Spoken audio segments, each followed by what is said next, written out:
Assalamualaikum warahmatullahi wabarakatuh.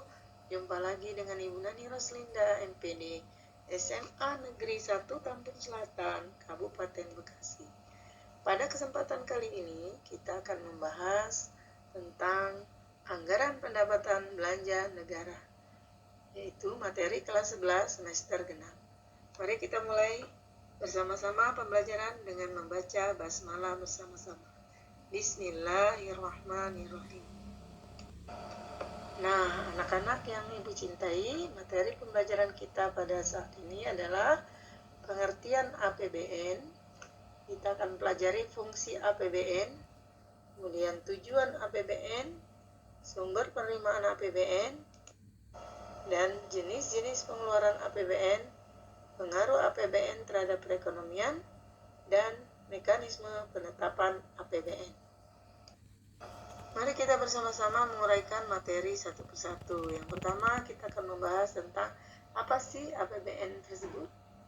APBN adalah rencana keuangan tahunan negara yang disusun atau dibuat oleh pemerintah, kemudian diajukan dan disetujui oleh Dewan Perwakilan Rakyat, yang kemudian akan dilaksanakan dalam jangka waktu 1 tahun.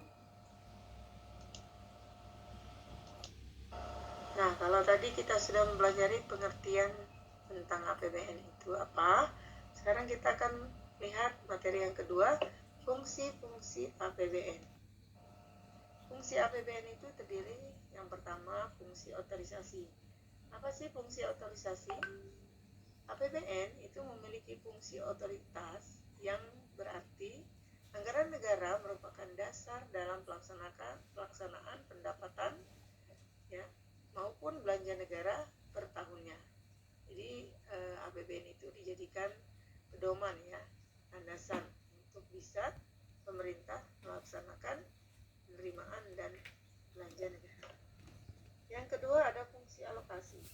Fungsi alokasi itu dinyatakan bahwa APBN berfungsi untuk membagi anggaran berdasarkan tujuannya, apakah untuk pemerataan ataukah untuk pembangunan. Sedangkan yang ketiga ada fungsi pengawasan. Fungsi pengawasan itu ialah APBN sebagai pedoman untuk menilai kegiatan yang diselenggarakan oleh pemerintah, sehingga DPR dapat mengawasi setiap tindakan pemerintah dalam melaksanakan apa yang sudah dianggarkan. Yang berikutnya ada fungsi perencanaan.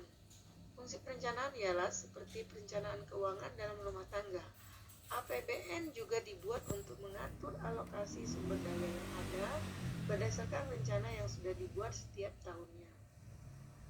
Dan yang kelima fungsi distribusi itu adalah APBN bertujuan untuk mendistribusikan dana pada masyarakat sesuai alokasi yang sudah dirancang sebelumnya.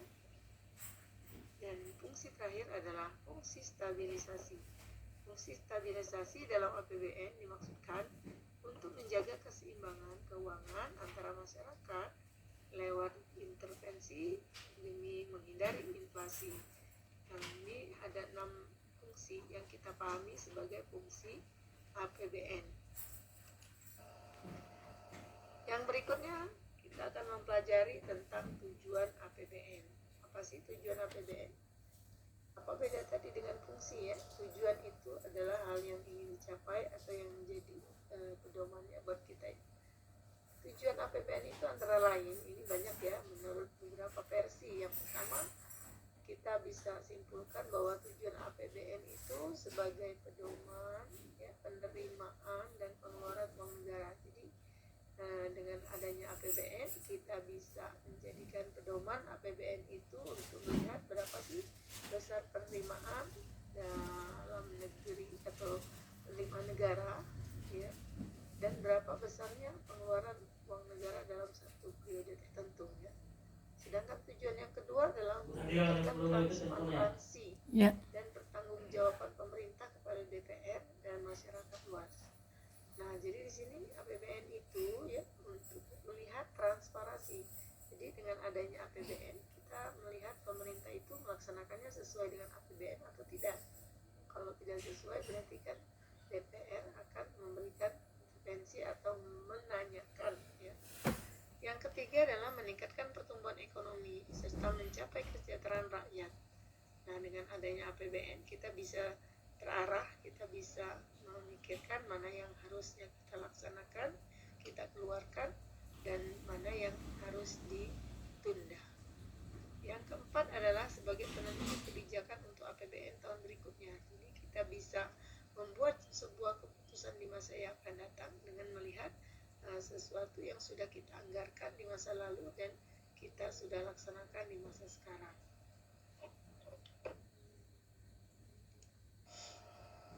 Nah, sumber penerimaan APBN. Materi tentang sumber penerimaan APBN terdiri dari yang pertama ada penerimaan dari pajak. Nah, pajak itu ada pajak dalam negeri, ada pajak perdagangan internasional. Kalau pajak dalam negeri itu contoh pajaknya ya, itu ada PPH, ya PPH juga dibagi dua, ada PPH migas dan non migas. Kemudian ada juga pajak pertambahan nilai atau PPN. Yang berikutnya ada PBB, ya, pajak bumi dan bangunan, BPHTB, ya, kemudian bea cukai dan lain-lain. Sedangkan pajak perdagangan internasional itu kita melihat ya ada beberapa ya pemasukan dari pajak ekspor, biaya masuk, biaya orang-orang melaksanakan perdagangan dari luar negeri ke dalam negeri. Kemudian ada juga disebut dengan pajak impor. Nah, yang kedua ada penerimaan yang bukan pajak. Kalau pajak ya jelas tadi ada PBB, PPH, ya, kemudian ada macam-macam lah ya yang disebut dengan iuran pungutan wajib.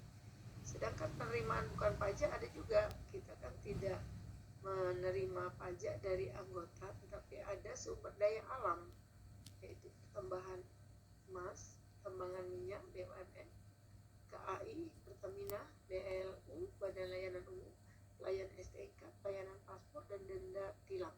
Ini semua penerimaan yang didapat oleh negara, namun dia bukan dari pajak. Dan yang terakhir, negara juga bisa menerima pendapatan dari hibah.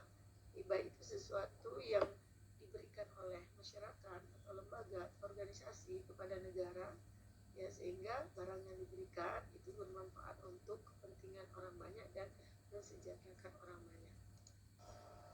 Nah, sedangkan jenis pengeluaran APBN itu terdiri dari ada yang disebut dengan pengeluaran rutin, contohnya gaji dan pensiun PNS, tunjangan-tunjangan, ya, kemudian pegawai luar negeri, atau juga ada yang disebut dengan belanja barang, infrastruktur, yaitu belanja modal. Nah, sedangkan pengeluaran pembangunan itu terdiri dari ada pembangunan fisik, ada non fisik. Ya, pembangunan fisik itu kelihatan barang-barangnya ya. Kalau non fisik adalah kita mengeluarkan pembangunan namun bukan berupa bangunan, bukan berupa barang, tetapi pelayanan kepada masyarakat tentang jasa ya. Sedangkan yang berikutnya ada belanja pemerintah daerah. Nah, belanja pemerintah daerah ini akan dialokasikan ke dalam 3 hal. Itu ada dana bagi hasil, ada dana alokasi khusus, dan ada dana alokasi umum. Nah, kita sudah memasuki materi pengaruh APBN terhadap perekonomian. Pengaruh APBN terhadap perekonomian, yang pertama dapat meningkatkan pertumbuhan ekonomi masyarakat. Jadi dengan APBN ini kita bisa meningkatkan pertumbuhan ekonomi masyarakat. Ya, kita bisa mengambil keputusan yang mana yang harus didahulukan, kepentingan-kepentingan, dan mana yang harus kita tunda untuk mengeluarkannya. Yang kedua, bisa juga dengan adanya APBN ini kita bisa memperluas peluang kerja, di mana peluang kerja itu akan datang ya kepada kita jika kita dapat melakukan perluasan, ya, dapat memahami APBN itu dengan baik. Kemudian yang ketiga, menciptakan kestabilan keuangan negara. APBN kita bisa tahu berapa pemasukan, berapa pengeluaran, dan nanti berapa saldo, dan kita bisa alokasikan kemana. Itu kita akan menstabilkannya dengan melihat berapa besarnya pemasukan dan berapa besarnya pengeluaran. Sedangkan yang keempat, betul dengan adanya PBN ini kita meningkatkan pertumbuhan ekonomi masyarakat itu dapat diketahui dari besarnya GNP dari tahun ke tahun. Nah, materi yang terakhir yaitu materi ketujuh, di mana kita akan mempelajari bagaimana mekanisme penetapan APBN. Mekanisme penetapan APBN itu meliputi beberapa tahap. Yang pertama, tahap perencanaan atau penyusunan RAPBN oleh pemerintah, ya, melalui kementerian atau lembaga yang menghasilkan rencana kerja pemerintah yang mengacu pada asumsi dasar ekonomi makro. Nah, ini jadi RAPBN disusun dulu, dirancang, kemudian nanti akan diajukan kepada DPR. Ya.